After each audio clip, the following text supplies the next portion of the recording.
Pare.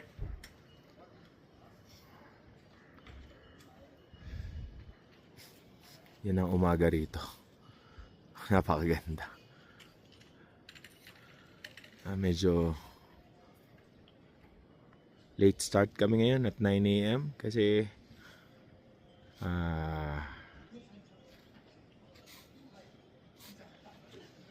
mga 3 or 4 hours pa ang lalakarin namin towards the next camp. Yan ang feared Amadablam. Pakahirap. Very technical climb.